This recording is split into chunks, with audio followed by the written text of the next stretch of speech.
Hey everyone, and welcome to the channel. My name's Ash, aka I'm a Ghostbuster, and today I'm going to be just doing a quick first impressions video for Crossroads Inn on the Xbox consoles.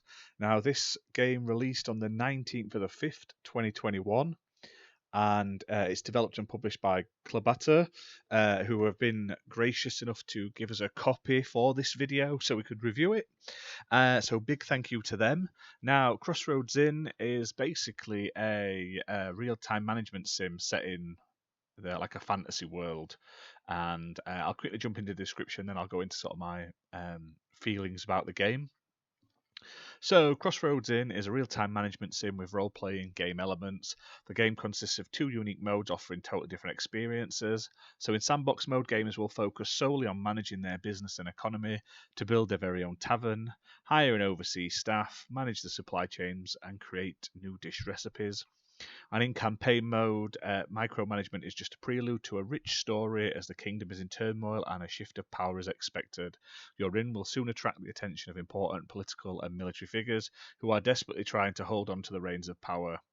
Gamers will become a part of a large-scale drama full of political intrigues, vivid characters, treacherous NPCs, and dangerous quests inspired by RPG games. You will even have a damsel in distress to save. So yeah, it's a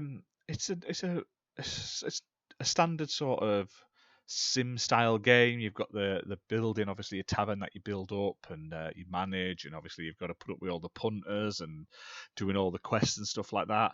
Now, I haven't finished the game. This is why it's just doing a first impression. But when you first jump in and you jump into the campaign mode, you are treated to a very, very long and sort of lengthy tutorial. Now, this obviously helps you get used to all the features and the commands and controls in the game.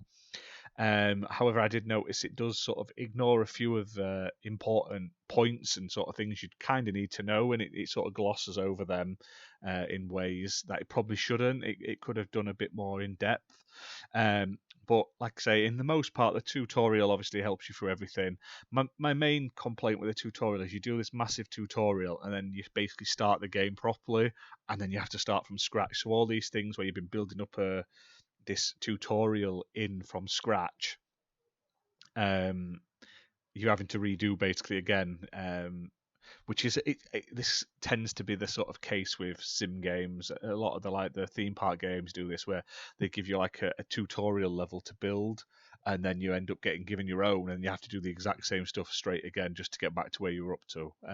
But it's just a minor issue in regards to that. In terms of how it plays, this is based on the enhanced version of the PC port, which came out in 2019, I believe. So it's got extra content. It allows you to breed animals, and I think you can also build down in your inn as well. So that it does have a few upgrades compared to the standard edition. Now, the campaign itself is pretty cool. It's got a nice little sort of fantasy plot to it, obviously, and I quite enjoyed that. So uh, it's it's a tough one to recommend at the moment, though, in because of some of the issues like the UI and the controls. They just don't feel right. They feel very lazily converted. I feel like there's much better Xbox pad supported sort of sim style games out there. I mean, I just did a first impressions of Starbase Spacetopia, or Space Base Startopia. I can never remember the name, but that worked really well on the controller. It was quite slick. Whereas this one, it's very clunky, and it just feels like most of the time you're just moving the pointer around like a normal mouse.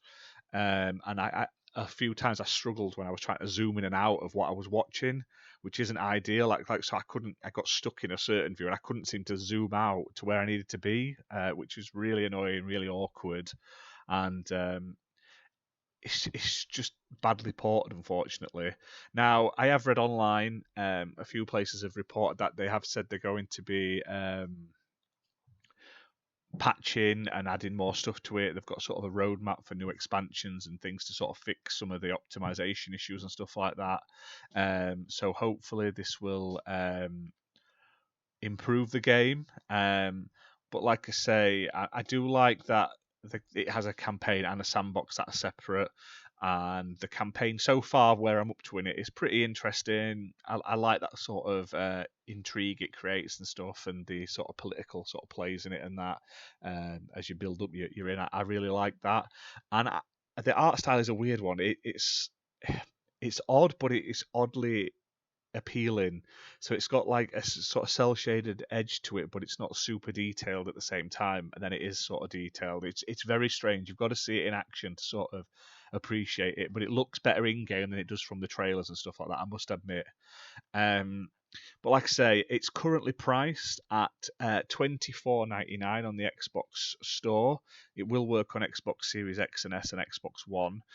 But at the moment, until the sort of issues that I've experienced in it are sorted, and unless you're a hardcore sort of sim fan, I don't think you're gonna enjoy the faffing with the controller. Like I say, it's a really terrible implementation of the controller, which spoils it. Which would be a much better game. Like I say, if you um, improve that and the UI, this game would be 10 times better. But unfortunately, the optimization and the lack of real controller sort of support is a real downside to it, unfortunately.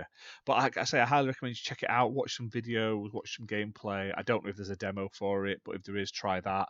You can see what it's like already. It's been out for a couple of years on Steam, so there's a lot of reviews on Steam. But like I say, I feel like this would work a lot better with mouse and keyboard support added in future, because at the moment the controller support just isn't up to standard that it needs to be for this type of game. But that's that for this video. I hope you've enjoyed it. Like I say, leave us a like and a subscribe if you're able to. If you've played this game, I'd love to hear what you think of it. If you've got any further than I have, what do you think to the controls and stuff? So leave a comment if it's something you've been able to play. And if not, we'll see you in the next video. Bye for now.